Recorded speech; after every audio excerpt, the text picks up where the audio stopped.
And in 1992 is when I found my voice, and I realized I was a writer who performed his own material, and I had things to say.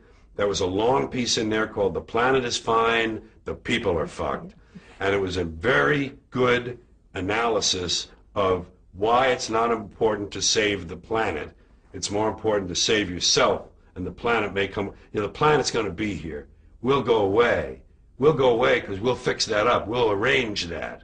We'll self-immolate. We'll be gone. Dinosaurs had their chance. There was an age of reptiles. Now it's the age of primates. And who knows? Maybe it'll be the insects next. It's not up to us. It's not divinely ordained. We're here on chance, and we're going to go away. And the planet will heal. The planet will heal because that's what it does. It heals itself. It's a self-healing organism. It changes and grows. It'll incorporate all of our dead cities into itself, and it will become something else, but it will still be going around the sun for at least a few more billion years or whatever. So this whole thing, we have to save the planet by not putting diapers in the landfill. That's too short-sighted. It doesn't do anything. You have to change yourself, and we'll never do that because the dollars now, everybody wants $1 and a toy. Everybody's got a cell phone that'll make pancakes and rub their balls, so nobody wants to rock the boat. Nobody wants to change. Don't change anything. And we're in a nice downward glide.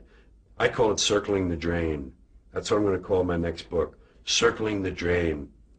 And the circles get smaller and smaller and faster if you watch a drain. If you watch a sink empty, and we'll be gone. And that's fine. I welcome it. I wish I could live 1,000 years to watch it happen from a distance so I could see it all. Does it depress you? No, it lifts me up. It lifts me up because I gave up on this stuff. I gave up on my species, and I gave up on my fellow Americans. I gave up on my countrymen because I think we squandered great gifts. I think humans were given great gifts. Walking upright, binocular vision, opposable thumb, large brain, making tools. Make tools, large brain, make better tools. Talk, have to like language. You take this, put in here. We learned language, the brain got bigger, language. We grew. We had great gifts, and we gave it all up for both money and God and mammon, both. We gave it up to the high priests. It's your job. It's God's will. That's what they say. People say it's God's will. That means God can do anything he wants, so why pray? They say, you pray for something. Okay, he didn't answer my prayers. Well, it's God's will. Well, if it's God's will, why did I even pray in the first place? He's going to do what he wants anyway. We gave it all up to superstition, primitive shit. With the invisible man in the sky looking down, keeping track of what we do, make sure we don't do the wrong thing. If we do, he puts us in hell and we burn forever. That kind of shit is very limiting. It's very limiting for this brain we have. So we keep ourselves limited, and then we want a toy and a gizmo and gold, and we want shiny things, and we want something to plug in that'll make big things for us. And all that shit is nothing. It's nothing. We gave it all up. And Americans, who also had great gifts, when you take the theory of democratic rule, self-government, okay, they started off wrong. They owned slaves. They didn't let women vote. They didn't let people who didn't own land vote. Fine. They got off on the wrong foot. But the ideas were good. But we fucking blew that. We polluted it. We polluted it with this stuff, things, material goods, games, gizmos, toys, gadgets, having possessions. He's got a bigger truck. He says, see his truck? It's bigger than mine. I'm getting a new truck.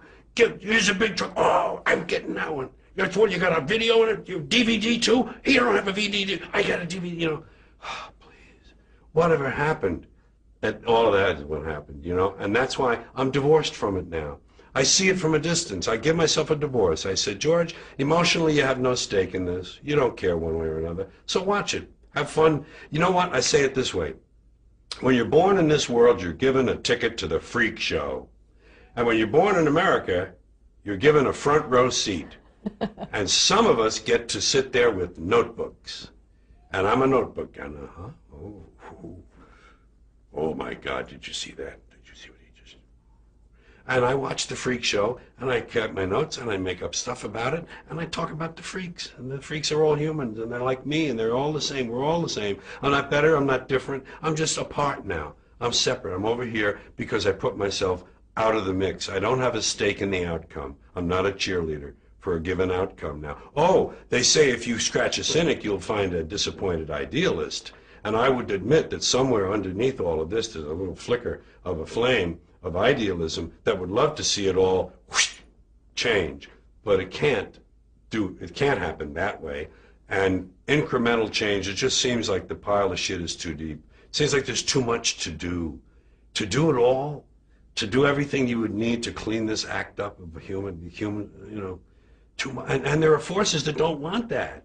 You have big companies, big pharmaceuticals, big oil, big petrochemical, big insurance, big real estate, big agribusiness. All these people feeding each other. They don't give a shit about borders anymore. It's all international. It's multinational. There are no borders. This is obsolete. Someday, if we all lasted long enough, someday there'd be no borders. There'd be one language and one currency. That would happen. But we still, you know what Robert Anton Wilson said? Every border in Europe is an arbitrary line where two groups of bandits grew tired of fighting and decided to rest for a while. That's all we are about. We're going over there. What do they got? Well, they got bigger stones on the other. Don't you see the guys who live down? How about the people on the cliff? They got trees. Let's go. Let's get to beat the shit out of them. They got women there. We always want what we don't have. And I'm happy with what comes my way and getting to write these things I write. Did you ever think about going into politics? No, never, because the compromise begins immediately. That system is so broken. First of all, the money raising. You have to raise a lot of money. You have to make a lot of compromises with yourself just to go to the meetings with those people, just to sit down and talk to them. You have to abase yourself in front of them. I need $50,000 if you could write me a check for 50. We can. And then you make these little tacit promises or direct promises, and the minute you're elected, you have to start that process over again. And along the way, it's all broken. The electoral college is broken. The primary system is broken. It's all ridiculous. There's gerrymandering, all the redistricting. Whoever's in power gets to redistrict to keep them. It's just broken right down the line. And as soon as they're elected, like I say, they have to start. Be careful what we do. What did the polls say? Okay, polls say that. Right? Well, we've got re-election coming 3 years and a half. It's no. So if you've made your own peace with it and you're a step removed, yeah. So you're not going out on stage for any kind of self-preservation, no, or to keep your own sanity. What do you think other people coming to see you are there for? Well, that varies, and I hear a lot of wonderful things from people that knock me for a loop. People who tell me, that I see them at book signings. So I get to talk to them at book signings when they they have a minute with you and they can tell you something. And I've had, these stories that are very humbling because without the gift of humility, they could do other things to you. But they tell me that, something I said changed their lives. I mean, people use the phrase, and I'm sure this is true of other writers, comedians, actors, trumpet players. I'm sure everyone who gets out in front of people has an impact that they can't really tell. But people say, you changed my life, you changed my relationship with my father. We were at odds, we didn't talk for 3 years, then we watched one of your shows together. He was a fan, I didn't know that, now we're buddies and tight with it. I have these kind of stories of variations, every variation on that you can imagine. People in their late teens and early 20s who say, you really changed my thinking about things. It scares you a little bit, but they're on their own. And you hear these things, and people sometimes say to you, well, do you try to make people think? And I say, no. That would be the kiss of death. What I want to do is to let them know I'm thinking. When you drop out of 9th grade, you have a lifelong need to prove you're smart. And the fact that I've made such an impression in so many different places in this culture is, as I said earlier, my diploma. But you still have this need to show that, in my case, I call it show that I'm thinking. It's really, you know what this job is called? It's called Ain't I Cute, Ain't I Clever? Ain't I cute, ain't I clever? Look at him. Oh, he's so clever. My aunt used to say that. You're very clever. I didn't know clever had more than one meaning, because clever can also be, to steal a quarter out of your mother's purse and not get caught. But she didn't mean that. She just meant I was kind of funny kid. You're very clever. You're really clever. You get away with a murder in this house. She knew. She was on to me and Pat. But it's just really gratifying. You said, you all talked about what success was. You talked about Carnegie Hall. You mentioned success. And I found out along the way somewhere that the secret of success or happiness is doing something you love, doing it well, and being recognized for it. The third part is very important. Not enough to do it in solitude, away from the crowd. Someone, even if it's just your boss, has to say, I saw the report that you did for the yearly, that was wonderful. There's a lot of work went into that. I saw it, and it was wonderful. That means everything to a person.